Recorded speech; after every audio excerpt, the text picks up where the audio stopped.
Uh, Priscilla, can you scroll down? I don't think I'm able to see all the screen. Can you scroll down a bit? Yeah. Okay, yeah, go ahead. Examples of throughput computation could be scientific modeling, video encoding, gaming, machine learning, deep learning, and much more. Multitasking, multi-threading, multiprocessing are all ways of trying to execute more work units at one time. Multitasking may execute all programs using one thread, one machine, one process.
Yes, you can read it.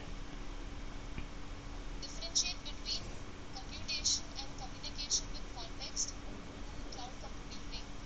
And second, what are multi-core processors? Why they are used in cloud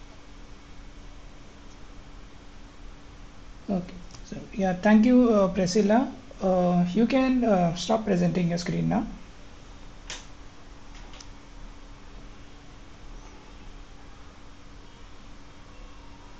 Okay.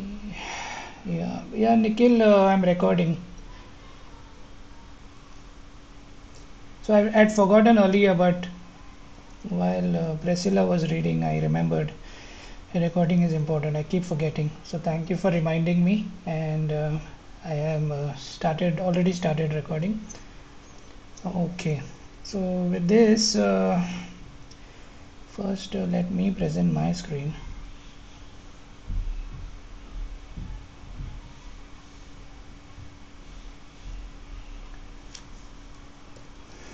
Okay. So just wanted to confirm whether you have lecture today. I guess it was scheduled on Saturday, right? So do you have a lecture today at 5?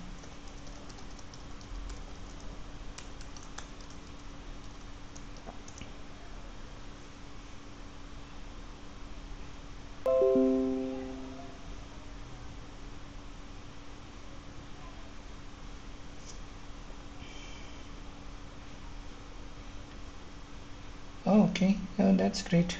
So no problem.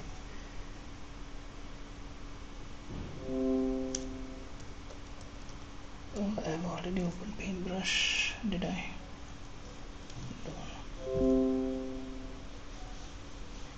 Okay, so what are we? We are in Unit 3 right now. Okay, so just to give you a context of where what we are discussing. Basically, there are three topics that your Unit 3 has: concurrent computing, and then it has you can say task computing, right? And then there is data intensive computing.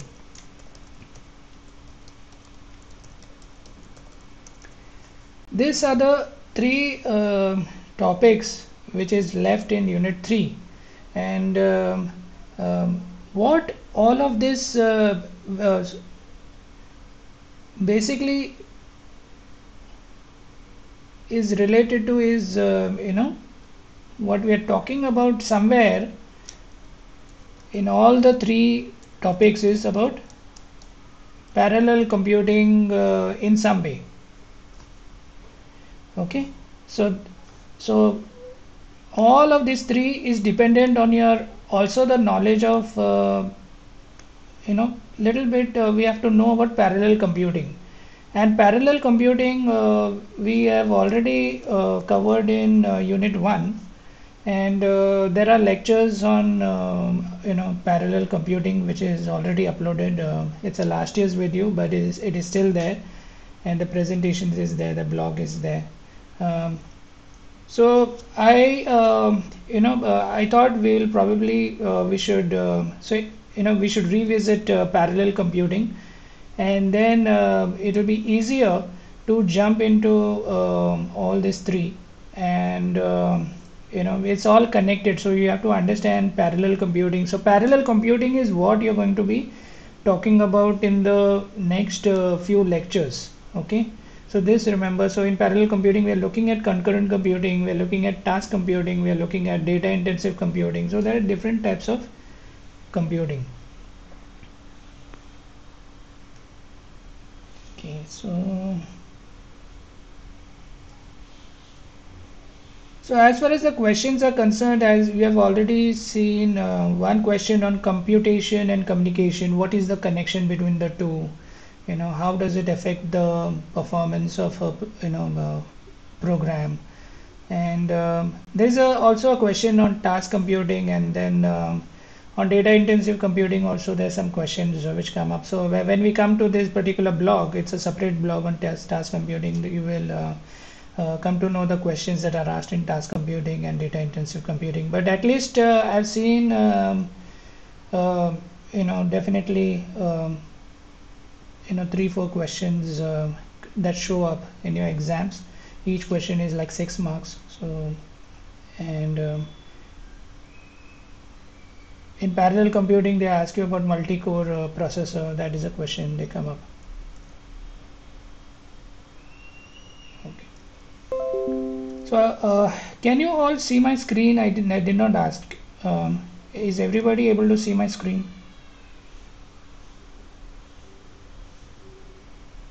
Okay, great. Thank you, Amrina. So with that, since I told you that all this is connected to parallel computing, so we will go through, understand what is parallel computing, because these are the basics, and there is going to be assignments related to all these topics. So understanding them is very important. So let's remove this part.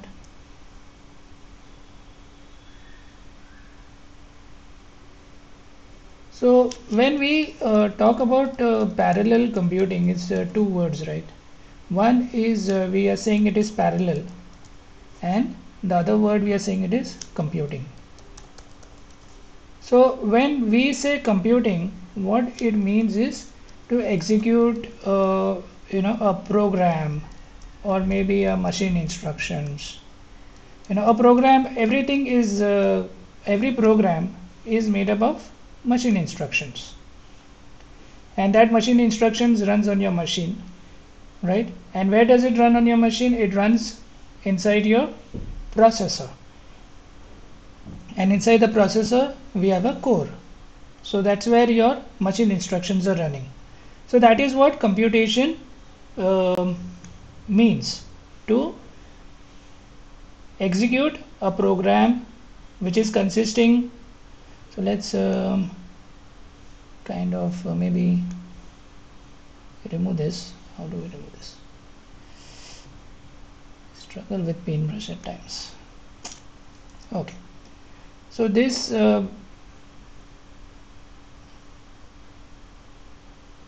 computing, when somebody says computing, remember it is like executing a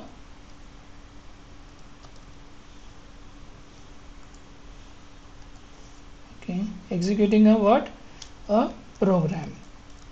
So program can be your your Java program, can be your Word application. It can be anything, right? It can mean, all these are called software programs. Now these software programs, they get converted, they get compiled or interpreted into machine instructions. Ultimately, the machine cannot understand your high level language. It is written in English. So that English language has to be converted to machine language. So when you are saying a program has to be executed, we are talking about a machine language to be executed. And what is machine language? Machine language consists of also like a program, but the program is like consisting more of a machine instructions, and these machine instructions will be here you may say something like for I is equal to 100. Okay, this may be your English, you have written a program in English language, but when it gets translated into machine instruction, this will be something, it may look like I1, you will not even understand what it is trying to do. Or it can be increment I, it can be go to particular section 1, and somewhere there may be section 1 over here, and here there may be a store a b store the value of b into a, right? This is your actually your assembly language. It is not exactly, still it is not exactly your machine level machine instructions. This add I1 is assembly language, which when you translate it to machine language, it may look like 10000001 something 0001. So this is how your machine instruction actually looks like deep down. So sorry, not 2 0 sorry, why I'm typing by mistake, my finger is on 2. Okay, something like this.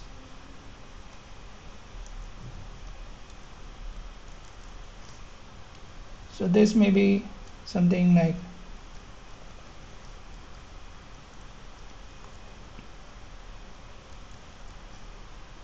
so everything is converted into machine instructions, which is nothing but your bits, which is 1 or 0. The machine cannot understand add I1. This is assembly language, right?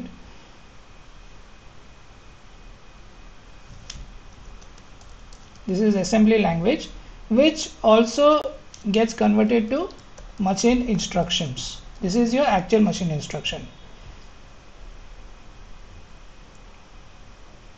So this one line is one machine instruction. Then you have multiple instruction. Now this for I is equal to 1 to 1000 is a single line, but when it gets converted to machine instruction, it will be a combination of, it will be converted into a set of one or more instructions. So the mapping between high level language and low level language is not always 1 to 1. This one line may be converted into 4-5 lines of machine language instruction. So this is the command which your machine understands. So when you say a machine understands, what are we talking about? These machine instructions are executed by whom? They are executed by, first, these machine instructions.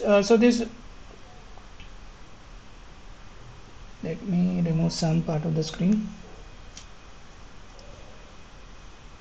So these machine instructions have to be executed by whom? Who is responsible for that machine instruction? It has to be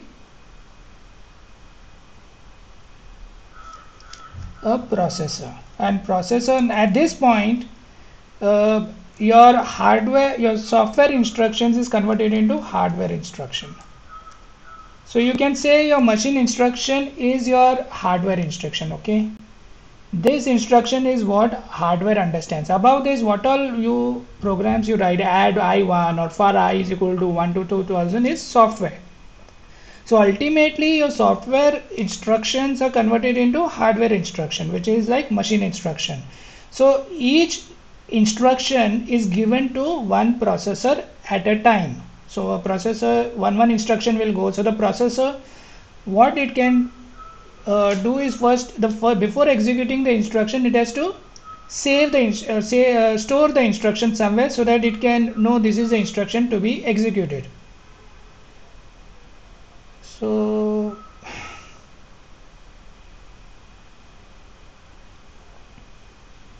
I will not talk about storing the instruction for now, but just think that whatever instruction is given is stored by processor somewhere. Ideally that is stored in register or memory. So memory is your RAM. Okay, now the thing is, once you store the instruction, it has to be executed. So processor has got hardware circuits. Okay,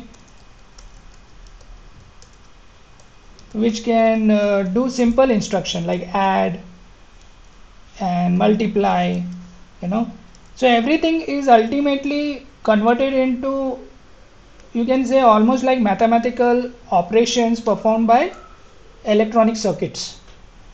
So whatever high level language you are writing on the top, everything is divided into simple calculations. It is simple logic which is implemented at the machine level language. So you don't have to worry about machine level language. You have to just know your high level language like your C program, your Java program, right? So processor has got hardware circuits, but ultimately inside this core, who's executing the instruction? Inside this processor, we have got something known as core. This is the executing unit of processor.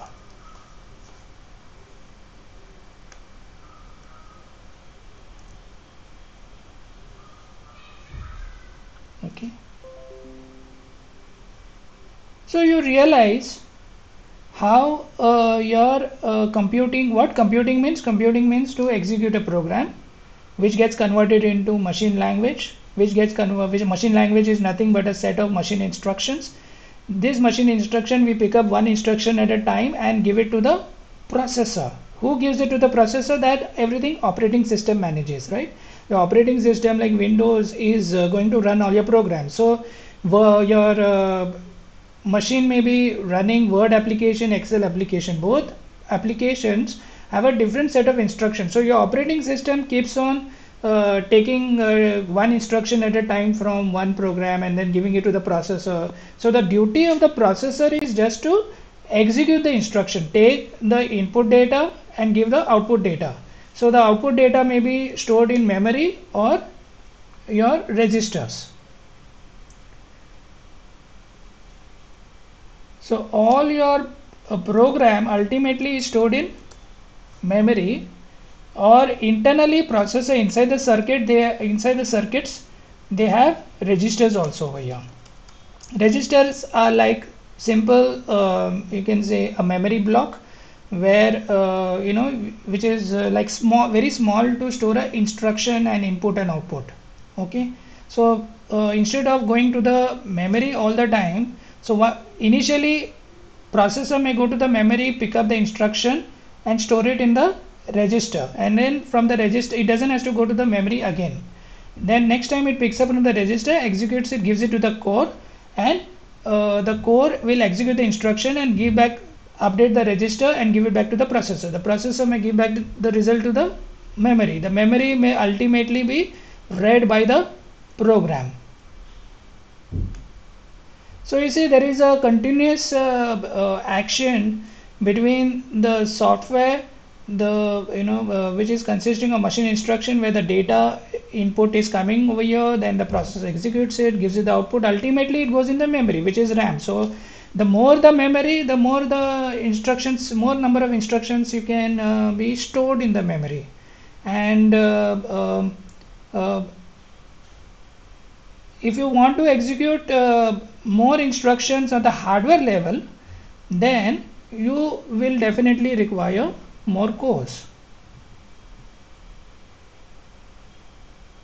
So this may be core 1. How do I?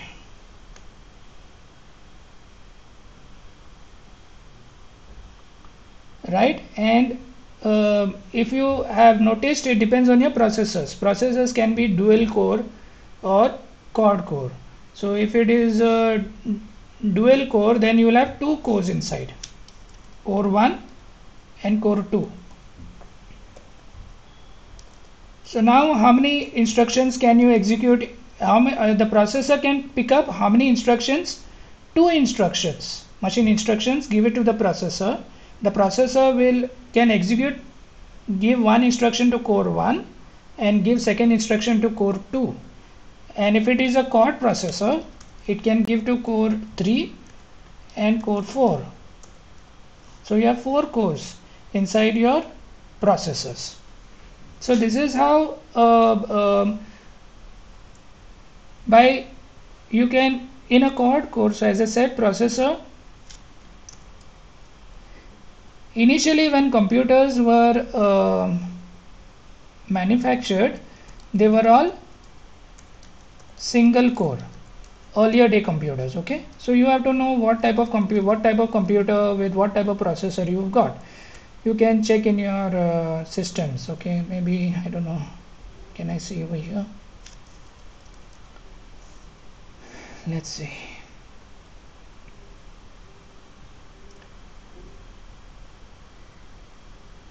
Okay, so it says Intel I Core i7 2.8 gigahertz, and it is 8 logical processors.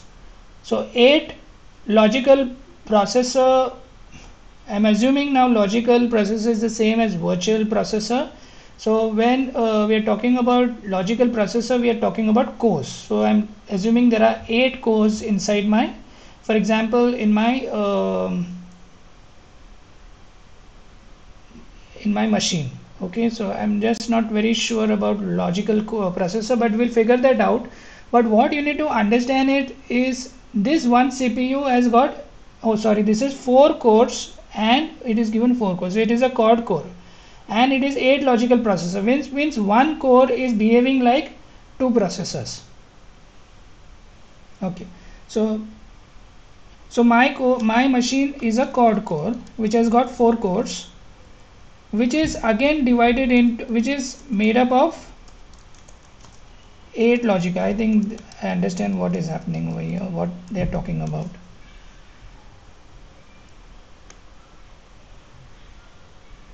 Now this 8 logical processor you don't worry about right now because it will get confusing for you. I'll speak about this when we little ahead in time now. But what you need to understand, a core is what is executing your machine instructions at the core level. Okay, when we say the core level, what is happening at the core level? Your machine instructions are getting executed by the core. If I have got 4 cores, then I can execute 4 instructions at a time. So quad core can execute how many instructions at a time? In a single time can execute 4 machine instructions in a single time. And when we say time, we are talking about clock cycle. Clock cycle of what? Of the machine. In machine there is a clock, right, which is ticking, and every time it ticks, one machine instructions may get executed. It depends on how many machine instructions can be executed per clock cycle. So there is a clock ticking, and clock ticking is like a, you're like your traffic inspector who is in the center of the center of your road and is directing the traffic. Every time he raises his hand, a clock is ticking, something like that. Or maybe it's a clock which is like the needle of the second is ticking. So every time it ticks, the machine starts. Hold on, somebody.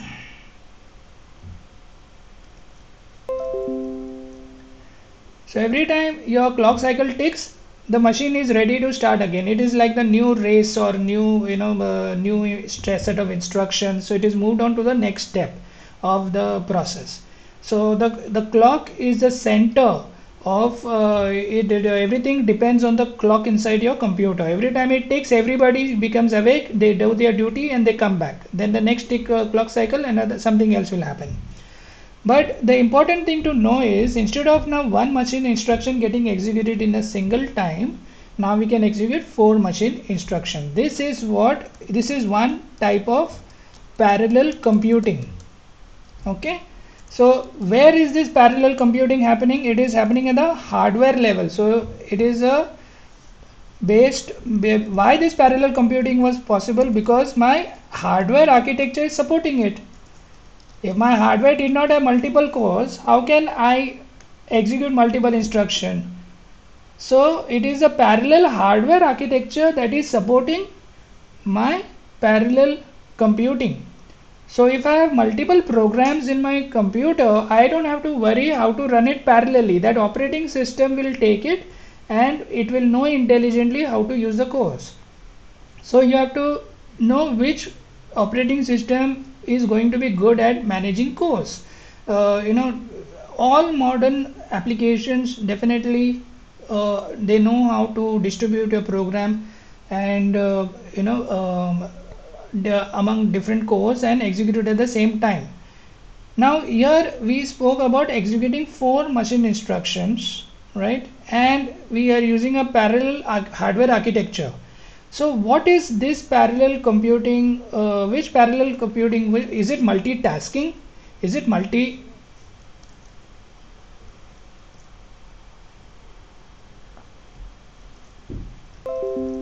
Now the question is this multitasking?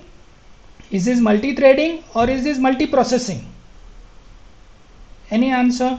Anyone want to give in the chat window?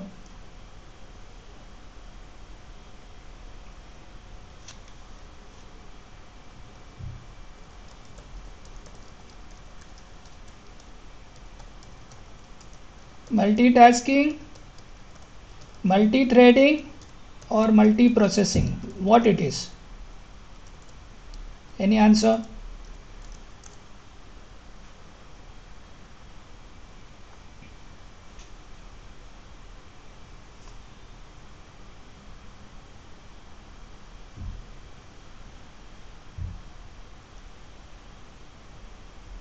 Okay, I hope everybody can see me and is awake.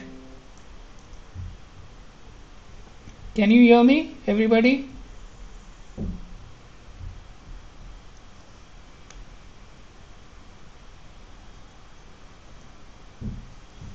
Hello?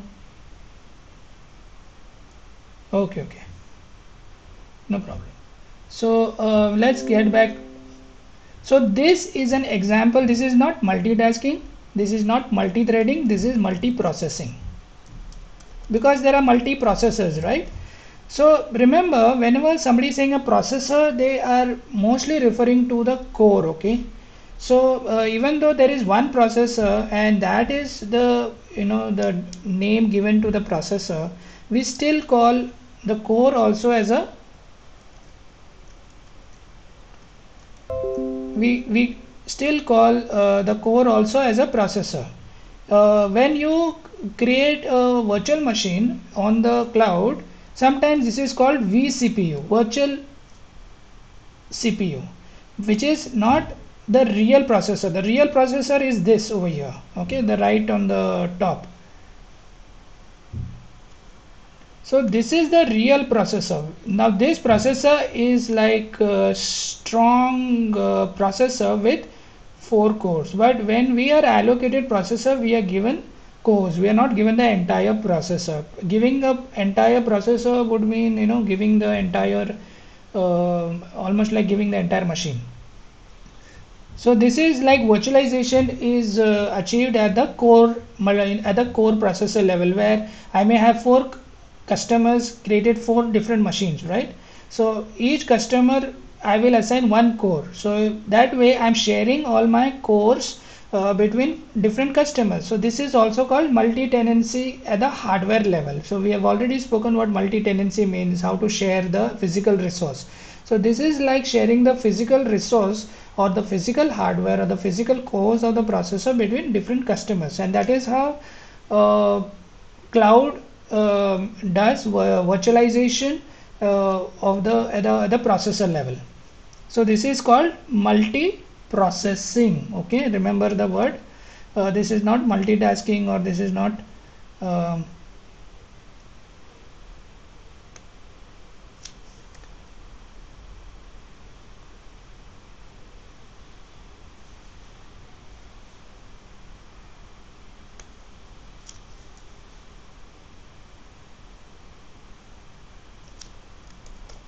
so this is what is called multi-processing, because you are handling more than 2 processes or 2 instructions at the same time.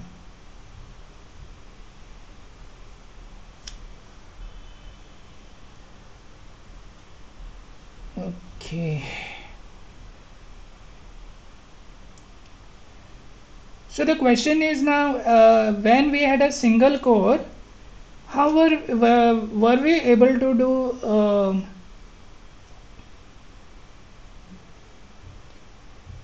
so were we able to do parallel computing? Yes. So there are different techniques that is used even at the single core level, where you can multitask. You can do multitasking, multi-threading.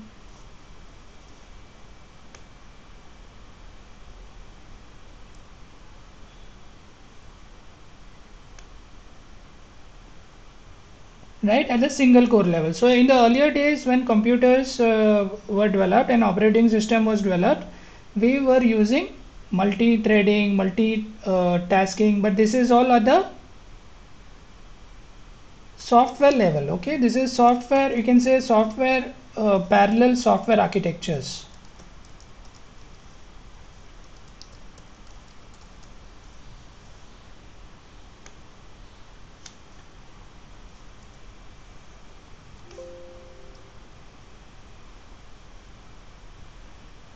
right? And here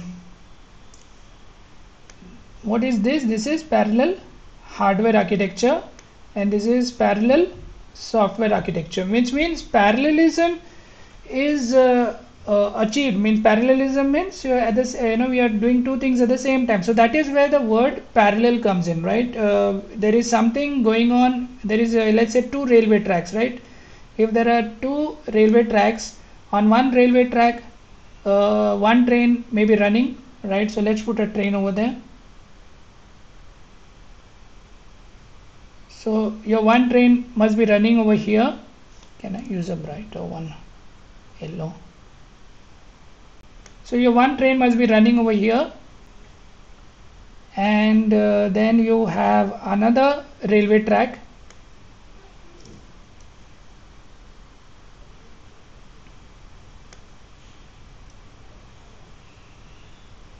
and some second train also is running on the second railway track.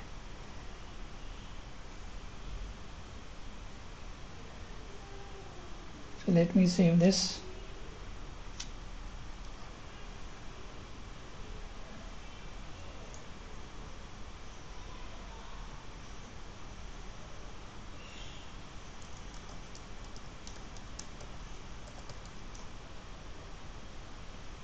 So parallel computing means parallel computing. Computing means what? Executing the machine instruction. So we are talking about how do you execute multiple instructions at the same time. Why is parallelism used? Parallelism is used to do more tasks, right? It is very obvious that if you use multiple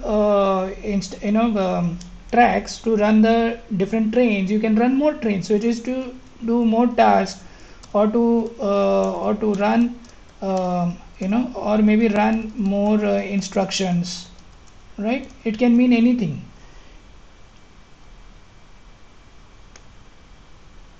So that is why parallel computing is used for. So what happens as a result of it is you get a good performance of it. Performance means I can do more tasks at a time, means I'm performing better, right? So I'm doing multitasking, I'm doing multi-processing, then that means I'm doing more tasks at a time, and so the performance is better, and that's why parallelism is used, which means performance is better means it is faster. Means if I have a program with 1000 instructions and with dual processor, it can run in half the time. So more the number of cores, the more faster your programs will run, because you are dividing instruction between different cores, and you're executing it faster. You're running it on parallel tracks. And what are the different techniques that is used is multitasking, multi-threading, multiprocessing. But multiprocessing is a true parallel hardware architecture. Where at the hardware level itself, you create the hardware or electronic circuits in such a way that whichever software program comes in, it can be executed parallelly at the hardware level. But at the software level, if you want to kind of do it parallelly, you break up the software into multiple components. So that is what we are going to see later in about multi-threading, multitasking. That is, multi-threading is your concurrent computing, and you can multitasking is not exactly multitasking is more at the operating system level concept, but definitely we are talking about doing multiple tasks, and hence it is your task computing also kind of, you can say it is multitasking.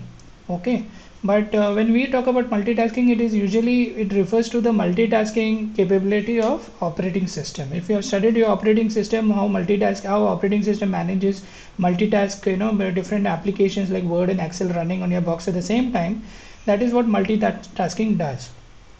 So but we are talking about the same thing as task computation. And data intensive computing means there is a lot of data involved in your system.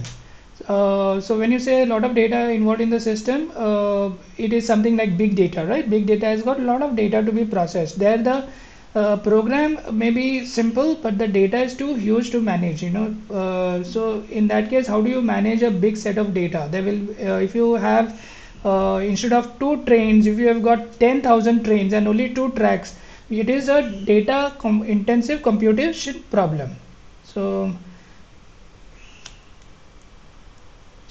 why parallelism is worked on? Because either the computation is big, so that's why, or either the data is big.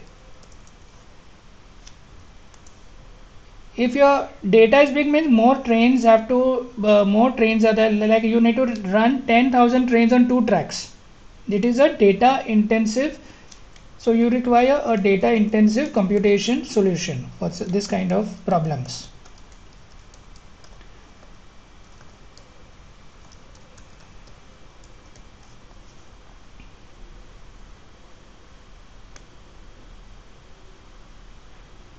And computation is big means the data may be small but the computation is complex. So for example, you want to show an image on your screen, right? Your screen is made up of certain resolution, like this resolution may be like 1024 into, what is the resolution? I can see something like 1723, right? That is a resolution. That many pixels are depicted on the screen. Every dot on the screen has got a color, as it's got a certain color that the screen has to decide. So there's a computation for every pixel on the screen. So the number of computations will be 1723 into whatever that resolution is, and so the computation is big. And this kind of problems are basically compute intensive problems.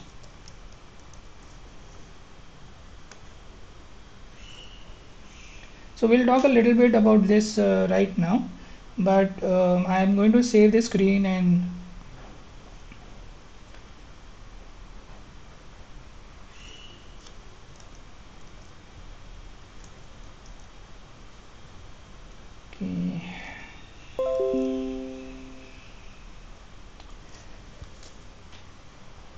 okay, so I understand, remember this screen, there is parallelism. What parallelism is? Parallelism is to do more thing at a time, and it can be done at the hardware level and it can be done at the software level. It can be done with single core also, and if it is at a quad core, then you can do it with the hardware level also. If there is a quad core, means you can do it both together. You can do software level parallelism also and hardware level parallelism also.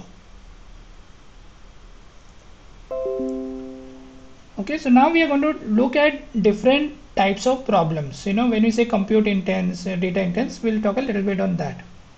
So let's remove this, or can I create a new close file, save as.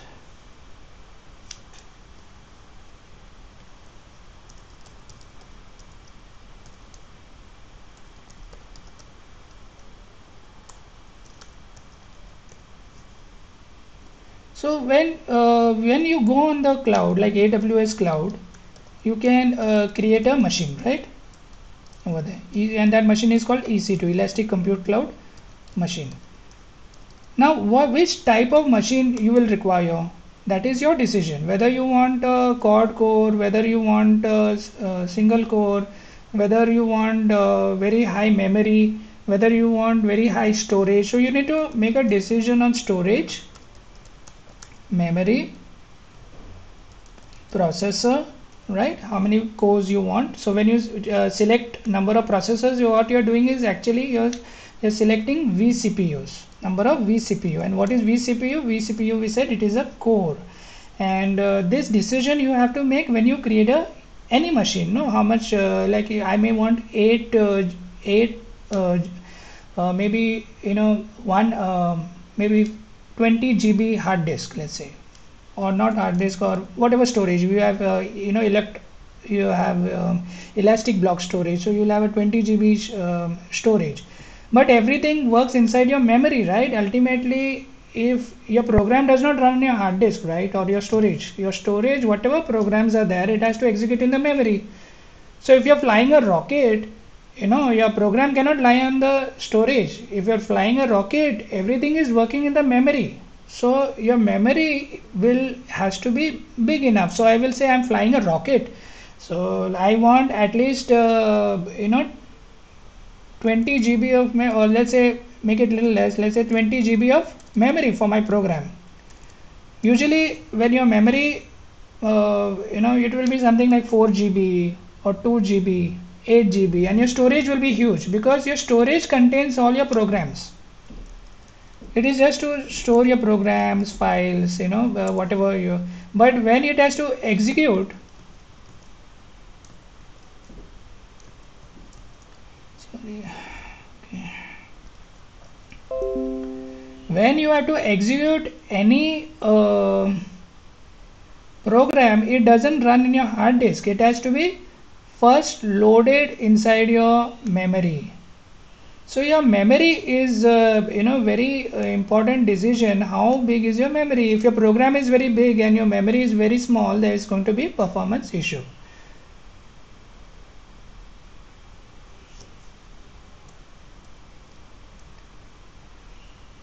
And the last decision you're going to make in is a processor. If you have too many programs, even if you have a big program running, using that big program you can divide your big program into multiple functions, right? We came across when Priscilla was reading that blog, she said feeding and transport, these are two different functions. So that is part of the same program, but these are two different functions. You can run two different functions on two different cores belonging to the same program. Okay, so even a single program can be divided into multiple functions, and each functions can be run individually and separately on a core. So you can have parallelism of software. That is what is called your software level parallelism, where you're dividing your software into units of functions which can be executed simultaneously, and each function is then executed on a core, which your parallel software is ultimately then put on a parallel hardware also, and at a parallel hardware it is executing simultaneously. So the number of cores, I may say I want 8 cores. It depending, if I'm flying a rocket, I may say I want a 16 core processor. So I may have my own configuration. So what type of configuration or what type of machine I choose depends on my type of problem statement.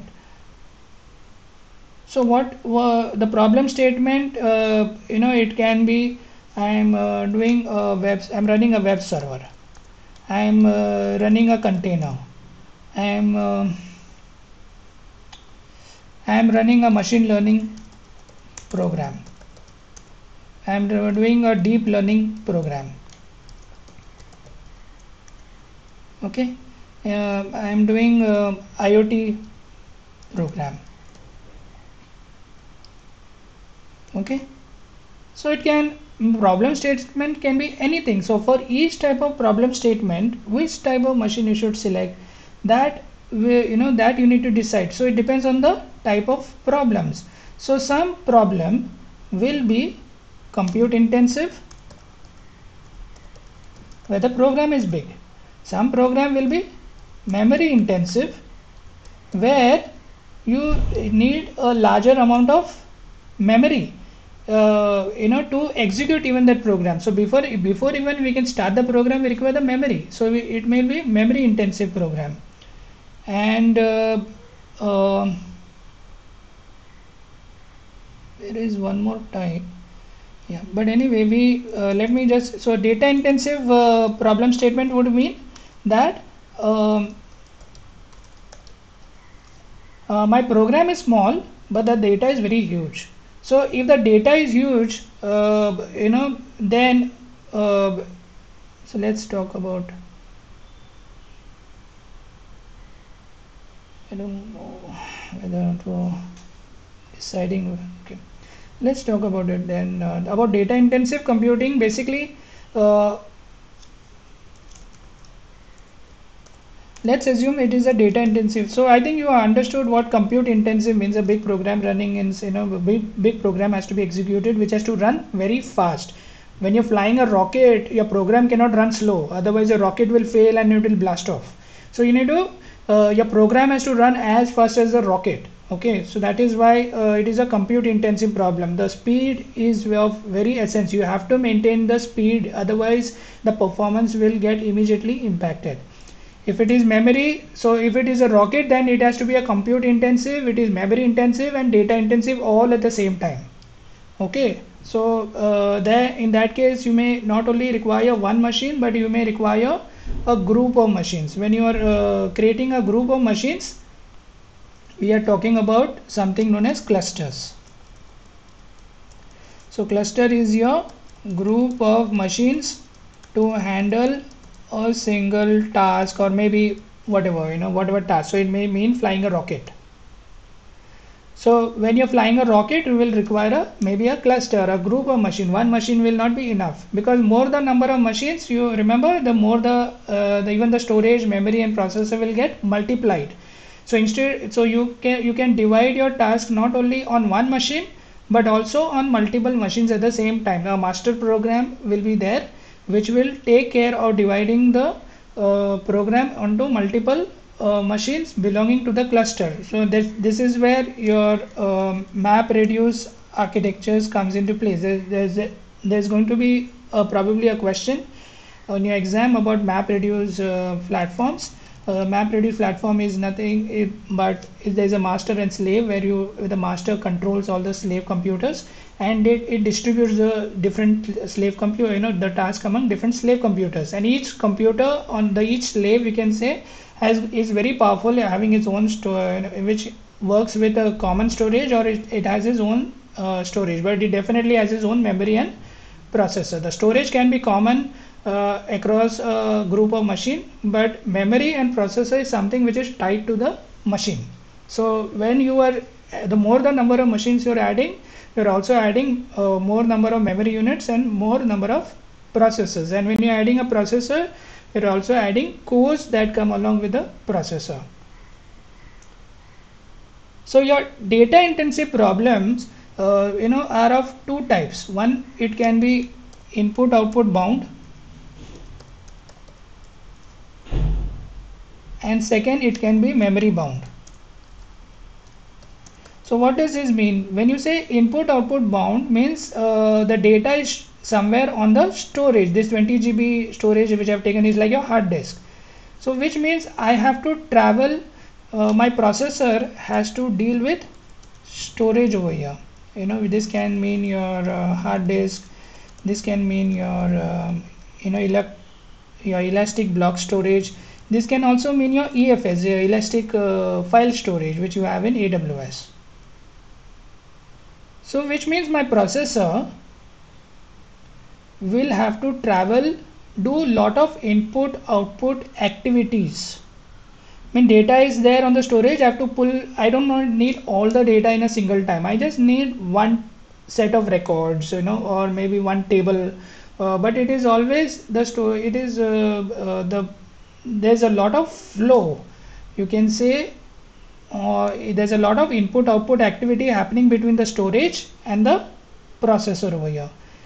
In memory bound, you require all the data to be inside the memory.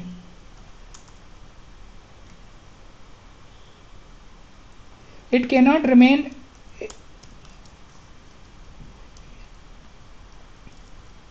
So you're dealing, so there is a lot of traveling happening between there's a lot of communication happening between the processor and the memory.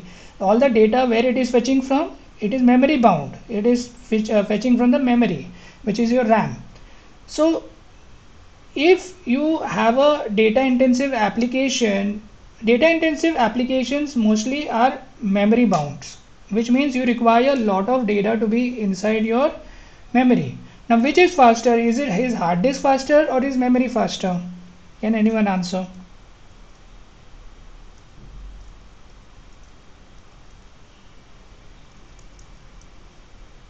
Okay, where are we?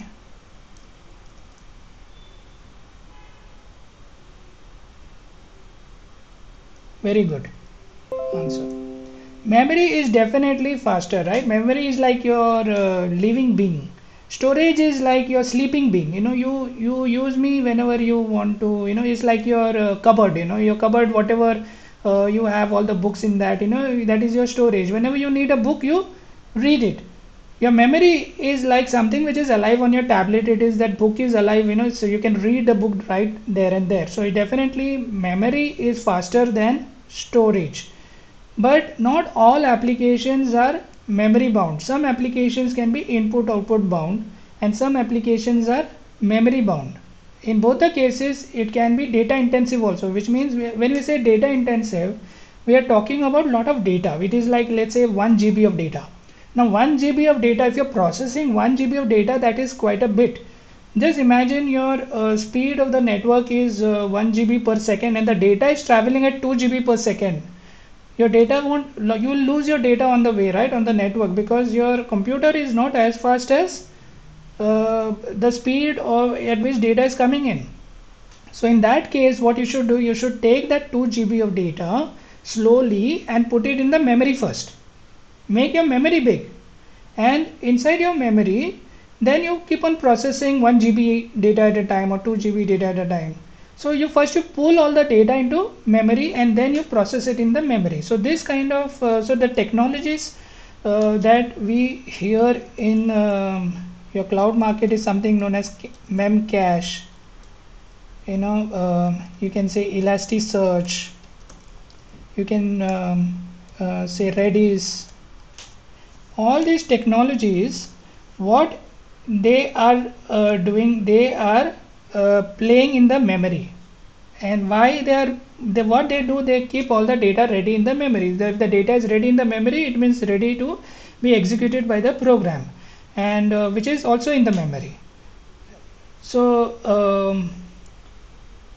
these are the different type of problems, which is so when you say memory intensive, it means there is lot of memory required, and memory required maybe because is a big program. Either there's a very big program that is being executed, like a lot of tasks, or either there's a lot of data. So memory intensive does not necessarily mean that memory is used for data intensive problems only. It can be also mean it is for compute intensive problem. No matter which way we go, we require a lot of memory if it is a very big problem. Now okay, so having said this, now so we have understood what parallel computing is at the hardware level, at the software level. Then we looked at different type of problem statements, right? Compute intensive, memory intensive, data intensive. So whenever any problem is very big, how do you solve the problem? You break it down. So let's say you go to buy a ticket inside your railway station, and there is only one window. If that one window is there, then the queue will be long, right? So you divide the problem between two, three ticket counters, right? So you will have 2-3 ticket counters, and you can do more. So that is how parallelism is achieved. So even in computers, when we come to computers, we are talking about executing, processing more data. If it is processing more data, you divide your data into data sets, and that is what you learn in your machine learning, right? You have data set. We talk about data sets in machine learning, where we pull in some data. But how big is the data set? If the data is very huge, like 10 GB, 1 terabyte, how do you process that? You break it down and use parallel computing techniques to process them. So once you break down the data, each data set can be managed by different cores, in your program, or your data sets can be managed by a cluster. So you can divide your data and give it to your cluster or parallel cores or whatever it is. And I think I forgot the point, but yeah, so if the data is huge, you divide the data. If the program is big, you divide the program into functions. So a big program can be divided into independent functions. Now now when we say independent functions, it is a different concept we are talking about, but essentially at this point, what you need to note down is whatever problem, if the problem is big, you divide the problem into multiple problems, smaller problems, and you make it, then solve one problem at a time or two problems at a time. That way you solve more problems. If it is big data, like lot of data also can be divided into data sets. So if you have a big program which is divided into function, you assign it to multiple cores. If you have a big data set, you divide it, big data, you divide it into data set and assign it to multiple cores. Ultimately, at the end of the process, it is going to be a multi-cores that is going to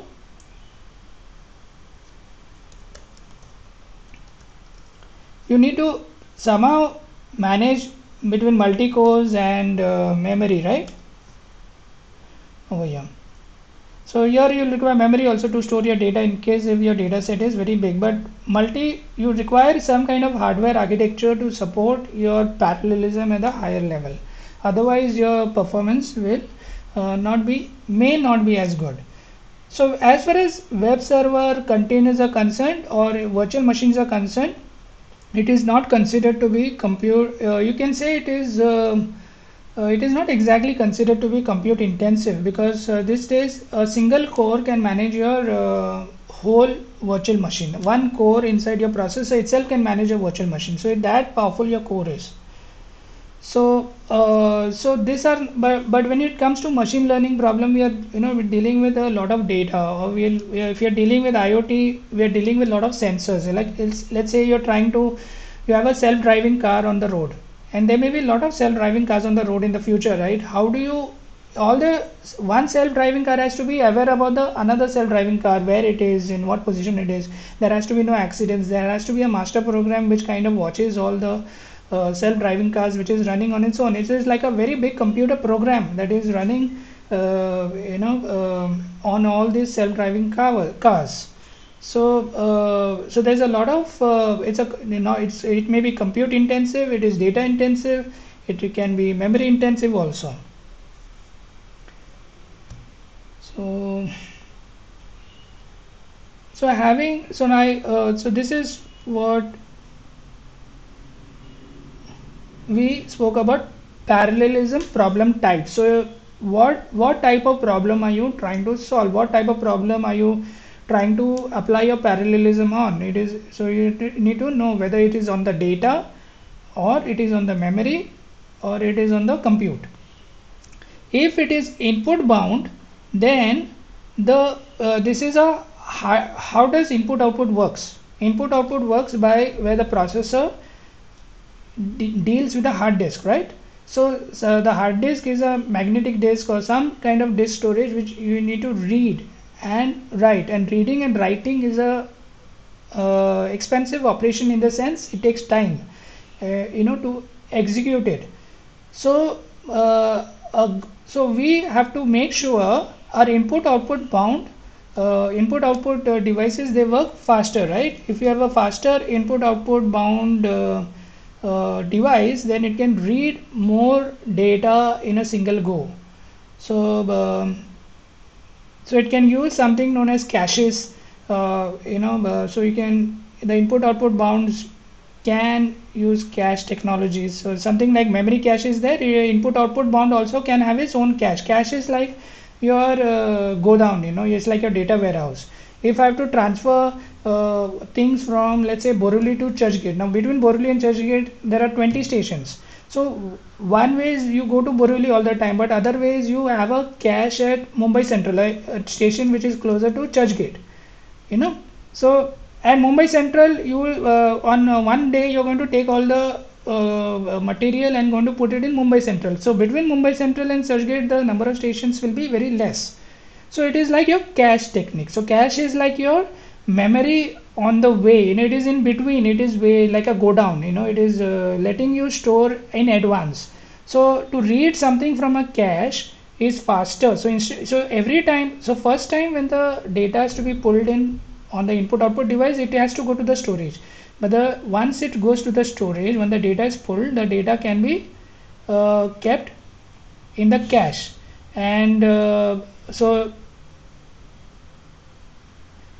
next time if you're pulling in the same data, you can go to the cache. You don't have to go to the storage because you have already taken from the storage and put it in the cache. So cache reading is like your faster memory. So you get these memory caches. You see it everywhere you see it at the processor level, where the processor is having his own cache memory, where it doesn't have to go back to the input output. It doesn't have to go to the memory.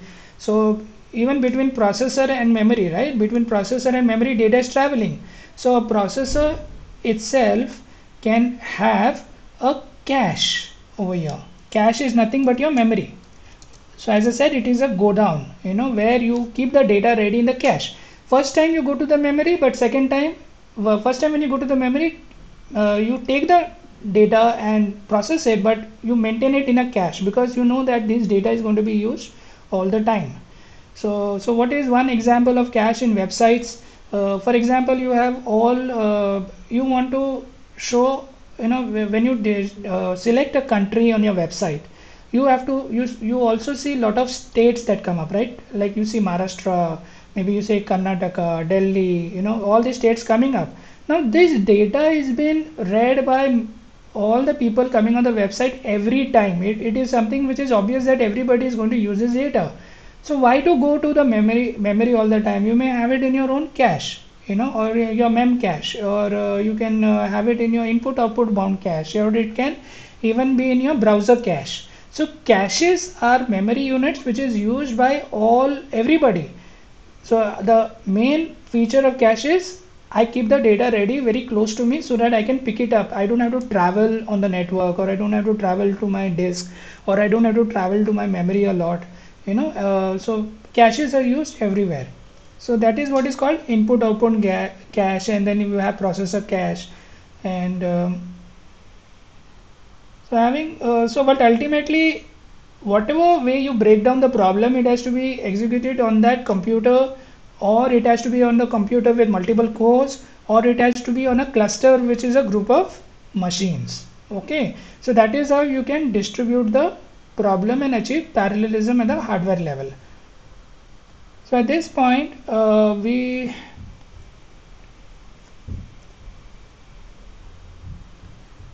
will talk about multi-core a little bit deeper. Okay, so there's a lot of concepts which I'm talking about. I hope you might have to go through the video again probably.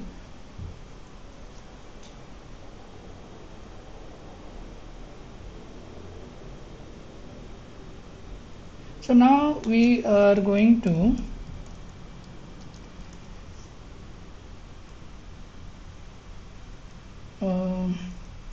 talk a little bit on multi-core.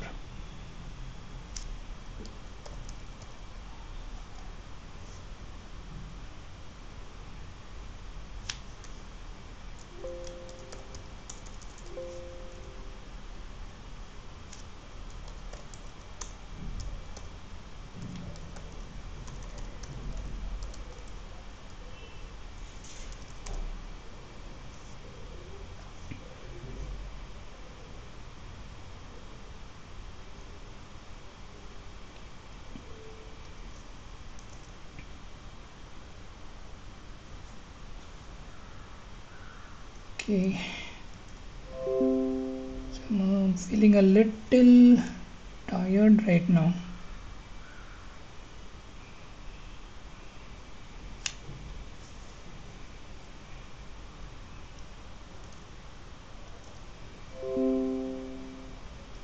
So can we continue maybe tomorrow? Or you think? I'm feeling a little tired.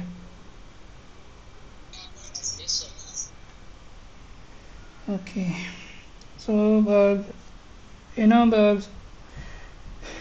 the concepts are taking time. There's a lot of different concepts which I spoke about, so that's why it's going to be a set of multiple lectures. But once you understand the concept, then everything becomes simple. Your data intensive computing or task computing or your concurrent computing is all the depends on this base foundational concept. Okay, so with that I will just stop presenting, And let me take the attendance. Okay.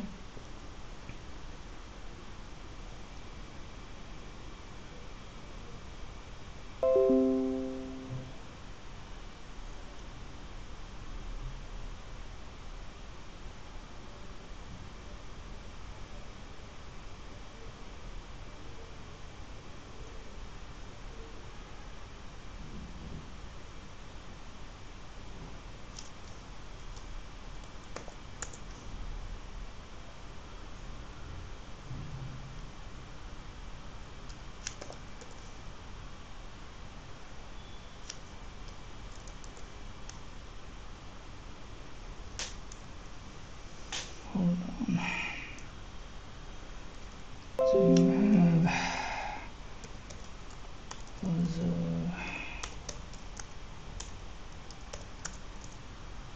you have Ambra, Ali, you have Amruta, Purva,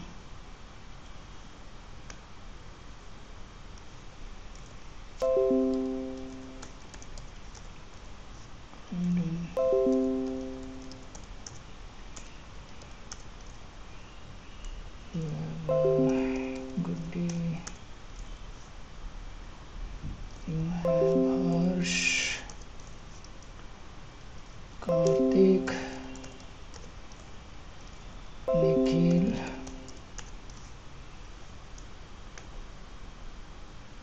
okay.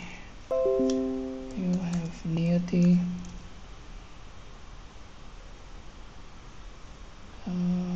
you have Omkar, and Pooja, okay. Pranav, Prasanna, you have Purva, you have Rishabh,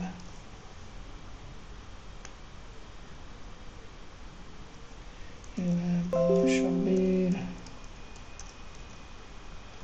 you have Shifali,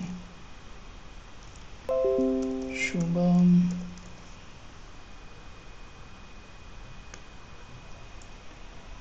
okay.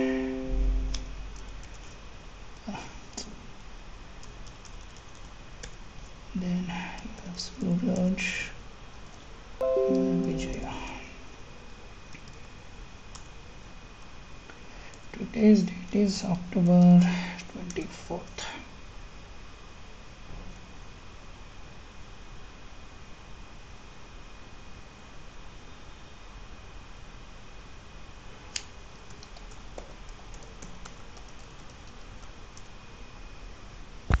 Okay, so hold on. We'll let me